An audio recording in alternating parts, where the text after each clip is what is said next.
2,000 people, sitting on a hillside. No microphone, no stage, no slides. Just one man standing there, talking. And what that man said on that day is still being repeated, debated, and lived out in every corner of the world. What did he teach that lasted 2,000 years? In Jesus' time, there was no shortage of religious teachers. Scribes, Pharisees, priests, educated men who knew the scriptures by heart and spent their lives interpreting the law. They taught with borrowed authority. They quoted other masters. Every claim was backed by ancient tradition. Jesus taught differently. The Gospel of Matthew tells us that when the Sermon on the Mount was over, the people were astonished, because he taught as one who had authority, not like the scribes. He didn't quote other teachers. He simply said, "I tell you." And what he said was, more often than not, the exact opposite of what people expected to hear.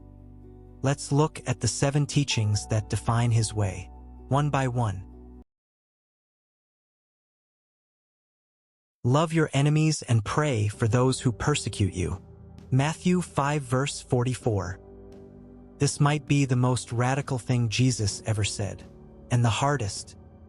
Every human culture runs on the same basic logic. Treat people well if they treat you well, and protect yourself from those who mean you harm. It's survival instinct.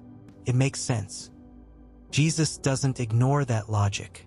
He walks straight into it.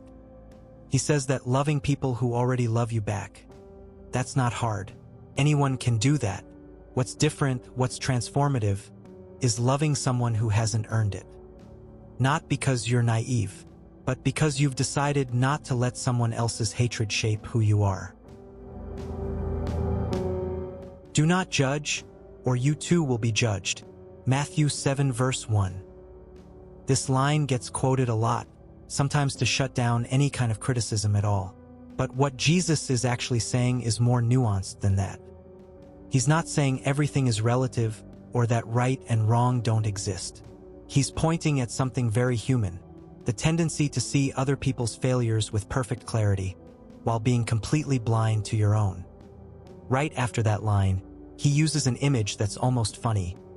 Why do you look at the speck of sawdust in your brother's eye and pay no attention to the plank in your own eye? Honesty starts at home. Before you judge, look inward. Whoever wants to become great among you must be your servant. Matthew 20 verse 26. In the ancient world, and honestly in much of the modern one, greatness and power go hand in hand. Whoever gives orders, whoever has status, whoever sits above everyone else. Jesus flips that completely. At the Last Supper, he gets up from the table, picks up a basin, and starts washing his disciples' feet. The most lowly job there was, something slaves did. When he's done, he asks, "Do you understand what I've done for you?" It wasn't an empty gesture. It was a demonstration of how he saw power. Not as something to hold on to, but as something to put at the service of others. I tell you, not 7 times, but 77 times. Matthew 18 verse 22. Peter asked Jesus how many times he should forgive someone who had wronged him, and he was actually being generous 7 times. Way more than most people would even consider. Jesus said, 77 times, or in some translations, 70 times 7. 490. It's not a literal number. It's a way of saying, stop counting. And to explain it, Jesus tells the story of the prodigal son. A father who sees his son coming back after wasting everything and runs toward him before the boy even gets a chance to apologize. Forgiveness, according to Jesus, isn't something you offer when the other person has earned it. It's a choice that sets you free before it does anything for them. Do not store up for yourselves treasures on earth, for where your treasure is, there your heart will be also. Matthew 6 verses 19 to 21. This one makes people uncomfortable, which is probably why it's so often skipped over. Jesus isn't saying money is evil or that you should live with nothing. He's pointing at something deeper, your relationship with what you own. What is it that you couldn't let go of? What has more of a hold on you than it should? He says the heart follows the treasure.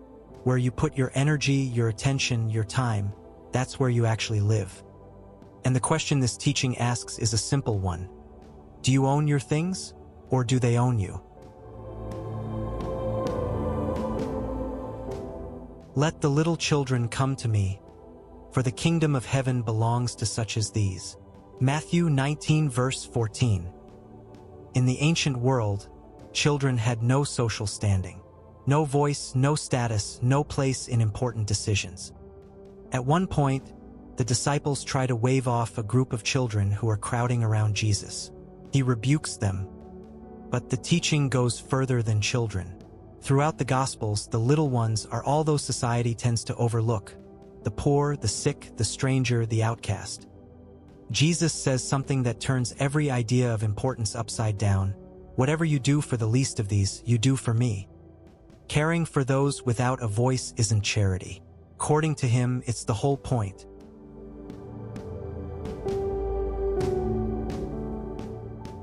Love the Lord your God with all your heart, and love your neighbor as yourself. All the law and the prophets hang on these two commandments. Matthew 22 verses 37 to 40. A religious scholar tried to catch Jesus out with a question. Which is the greatest commandment? Jesus could have chosen any one of the 613 commandments in Jewish law. He chose two, and said everything else depends on these two. The first is vertical. Love God completely, with all your heart, soul, and mind. The second is horizontal. Love your neighbor as yourself. And here's the point Jesus kept coming back to. You can't claim to love God while ignoring the person standing right next to you. The two loves are inseparable. It's not complicated theology. It's a direction for living. 7 different teachings, but if you look closely, they're all pointing in the same direction. Every single one of them puts the other person at the center. Love your enemy. Don't judge. Serve. Forgive. Let go. Care for the small. Love your neighbor.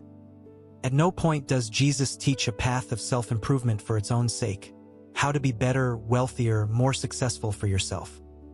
Every teaching points outward, toward relationship, toward the other.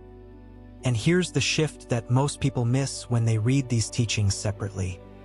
Jesus isn't proposing an ethics of self-sacrifice where you erase yourself for everyone else. He's proposing an ethics of connection. Love your neighbor as yourself. There's a self-love assumed in that. You can't give what you don't have. The point is that the love you build within yourself, the compassion, the patience, the mercy, needs to overflow. It needs to reach someone else. And when it does, something changes.